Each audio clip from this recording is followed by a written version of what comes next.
শুরু হলো এক অদ্ভুত গাইবানা জানাজা। জীবিত দুই মানুষ পড়াচ্ছে মৃত আত্মাদের জানাজার নামাজ। জানাজা শেষে করিম দুই হাত তুলে মোনাজাত ধরল। হে আল্লাহ, এই অসিমপুর গ্রামের মানুষগুলা বিনা দাফনে অনেক বছর ধইরা কষ্ট পাইতাছে। তাগো কেউ আসিল না। আইজ আমরা তাগো প্রতিনিধি হইয়া আপনি দরবারে তাগো লাইকা মাপ চাইতাছি। আপনি তো রহমানুর রহিম।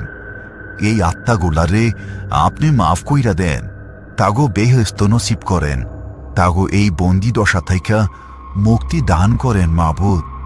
করিমের মোনাজাত শেষ হওয়ার সাথে সাথেই একটা আশ্চর্য ঘটনা ঘটল। গ্রামের ওপর থেকে সেই ভারী কুয়াশা আর অন্ধকার যেন মুহূর্তের মধ্যেই পরিষ্কার হয়ে গেল। আকাশের চাঁদটা একদম স্পষ্ট হয়ে উঠল।